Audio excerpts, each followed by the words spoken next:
Victoria Pearson, but you can call me V, and last week I promised you that if you were good, I would take you to the seaside. And you were good. Or at least, if you weren't good, no one told me. And so, I will take you to the seaside. In fact, not even just to the seaside. Let's go to one of the most underwhelming tourist attractions in the UK. It is about 7 p.m. We decided to wait this long to leave because we thought that it would be less busy at this time of day. But it isn't according to Google Maps, so we're just going to go for it anyway. Because I don't know if you can hear, but my kiddo is really excited to leave now. So wish us luck, we'll be there in about 3 hours. Turned into a bit of a nightmare drive actually, so we stopped halfway at this Tesco so that we could use their bathroom, but also so that I could have a cup of coffee that I brought with me in my Christmas mug that I don't care about breaking. I was absolutely exhausted by this journey. And then when we did arrive and finally made it, it was very dark already, and so it didn't really count as any day in our holiday, I don't think. But we still popped down to the seaside anyway, because you've got to say hello to the sea when you get to the sea. But of course you couldn't really see the sea. I was absolutely exhausted when I woke up the next morning, but we trooped down to the coast anyway so that we could see the sea properly, because that is a tradition in our family that's how our little holidays start. And then we headed to Aldi so that we didn't have to eat out for breakfast really. And it seemed that autumn had arrived in Aldi and it looked absolutely beautiful, if a little bit more American than I'm used to seeing in the UK. However, shortly after this I did get trapped. This is a fey trap designed to catch witches. I can't move out of this aisle now. Look at it all. Look at it all.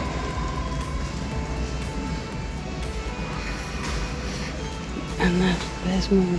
There's more stars as far as the eye can see.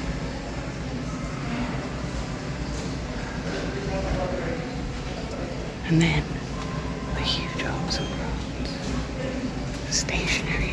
The really useful boxes. Look at it all.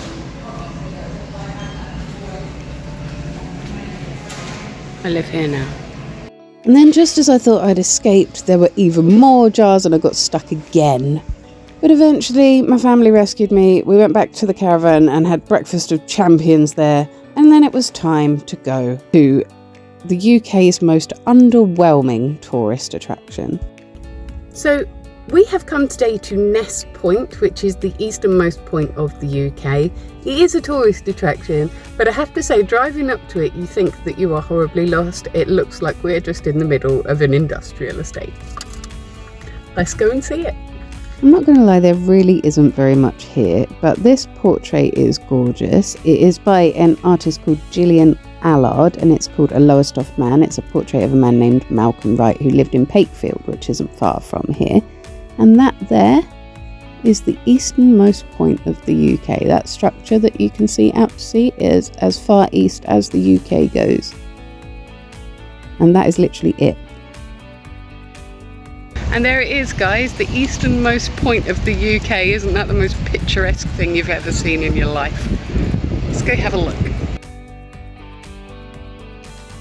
So that is the famous Ness Point where you stand and do your shoofy, and then that there is the easternmost point of the UK. I won't lie to you, once you've stood on it, that is really it. There is nothing else to do here. You look at the picture, you look out to sea, you go, there's the easternmost point. I'm the easternmost person, and that's it. Now around that circular structure that I was just standing on, there is all this beautiful, I think it's ironwork. It tells you the cardinal points, exactly where they are, and it also tells you the distance to various different places, not just in the UK, but in Europe as well.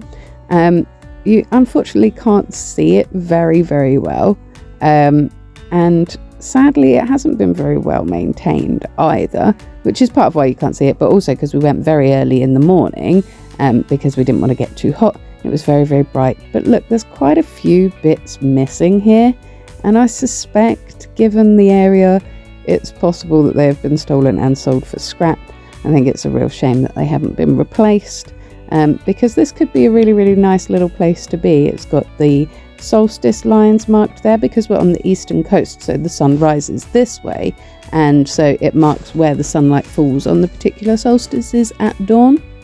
It tells you, obviously, the distance to various different cities in Europe and around the world, and to various different important buildings and tourist attractions and things like that, which is really quite interesting. They could make a lot out of this little tourist attraction and make it really quite good. But I'm very surprised there's not even like a little shop that sells t-shirts that say I went to the easternmost point of the UK and all I got was this lousy fridge magnet, because I think that people would buy that sort of thing. There's tourist places very nearby, there's a lot of caravan parks very nearby, and so I think it's a shame that Lowestoft has kind of underutilised this space.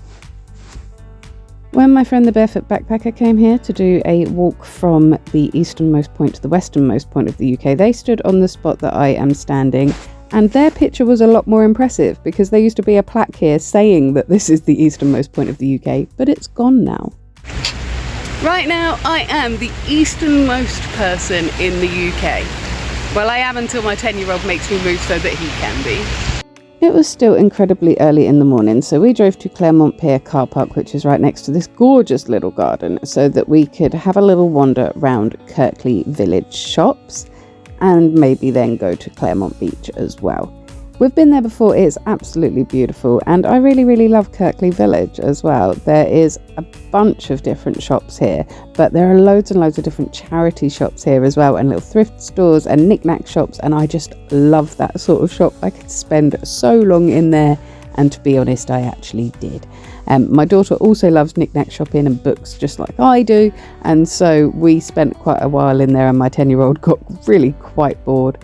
To be honest though, she and I have a completely different idea of what is nice and what isn't. For example, she loves this thing, I think it's a nightmare.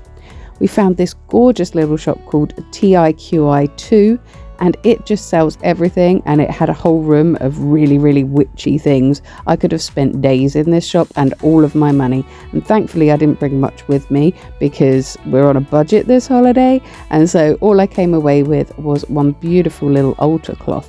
But honestly, I just wanted to take everything in here home. It's got this really cute sort of dark academia feel to it, and the shopkeeper in there as well is really friendly, and it was just one of those places that just kept going and going with lots of little extra rooms, and you could just keep exploring for ages, and I feel like it's the sort of place you'd find a genie lamp or something. And yes, I did use that altar cloth for my witching when we got back later. But before we went back, we headed to Claremont Beach to give the 10-year-old a chance to blow off some steam. We have come to Claremont Beach today, which is a bit sunnier, a bit busier, and a lot bigger. My kids have lost themselves off somewhere going making sandcastles, and we are just sitting here enjoying the sound of the sea in front of these beautiful little beach huts. And of course I took the chance to pose about and try and get a nice thumbnail for you guys before having a little nap and watching the little sailboats go by. It was really peaceful and really serene, especially first thing when we got here, because hardly anybody was on the beach by that time, because they were waiting for the warmer weather that we're looking to avoid. What I really loved was seeing this fishing trawler go by, because there were just so many seagulls following it, and they kept on throwing fish out to get the seagulls to go away before they could go into the harbour, and I just thought that was really cute that they had that sort of symbiotic relationship. I think that following the fishermen probably keeps the seagulls off the people on the beach a little bit as well. I was having some real trouble doing my usual rock stacks, so I made some little rock spirals instead, and I had some fun playing with the rocks, because I'm just like that with the rocks. We love the rocks. But it was starting to get a little bit too hot for me and my family at this point. We were getting up to about midday, and as you can probably tell, we burn under a full moon.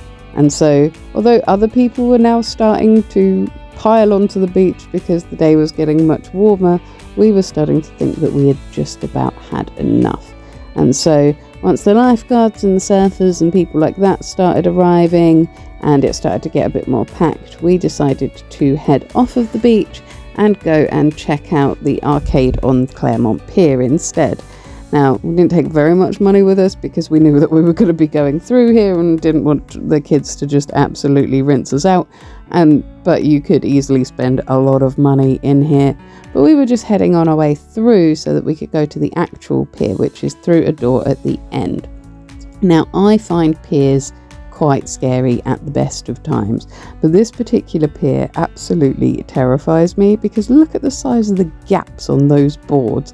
I know I can't fall down it, but it makes it feel really rickety, especially when they're moving. And all the worst ones are at the edge, and I want to hold on to this railing. It was a nice view though. Later on, we headed back to the caravan. I had a very well-earned pink gin and tonic, and then we went for a wander through the caravan park. Now, if you want to see more of Kessingland Beach Holiday Park, I did do a much more in-depth video about that when I came here a couple of years ago, and not really very much has changed, so I'll link that in the description for you. It has since added a few more of the little bug hotels that are around, and at this time of year the flowers here look absolutely gorgeous, which wasn't as apparent in my original video because we came slightly earlier in the season. But a lot of the things are exactly the same. In fact, I would say probably the only thing that they've added since then is a pizza place that I forgot to film. This little area has a few stalls in it this time, but I think that's a temporary thing. And we've got Scoops, the new ice cream place, which I don't think I showed you last time. But other than that, they have upgraded their little bug hotels and the signage for the bug hotels, which I just think is great for the little kids. My kids are maybe a little bit too old for it now, and my daughter is very much like, ugh, bugs. But my 10-year-old really, really likes it, and I think that the younger children on site do as well. Although I am filming this beautiful pond area, it is fenced as well. So if you have got little kids, you can sort of let them wander. By the time we'd finished looking around the park again, though, the sun was going down. It was a beautiful evening, and it got dark really quite quickly, considering the time of year. But I wanted to go for just one last wander down to the beach because it was a beautiful full moon. And one day I hope they invent a camera that can see the moon as well as my eyes, because this was one of the most beautiful things that I've ever seen. That you enjoyed our little jaunt to the seaside. I very much did, although it really, really exhausted me. I absolutely love the sea, and so it was totally worth it to me. Join me on Monday for my next vlog. No idea what I'm talking about yet, no idea where we're going, what we're doing, no idea. But we'll be here Monday 6 AM UK time talking about something. And if you can't wait until then to see me again, I understand. I will be here every single morning in your shorts, taking a great big deep breath, letting you know what I'm grateful for. Sometimes I'm letting you know what's challenging me that day as well. And I will be here on a Witchy Wednesday doing an intuitive tarot card read for you as well. So like and subscribe, or don't, I'm not your mum, but either way, you have yourself a magical week.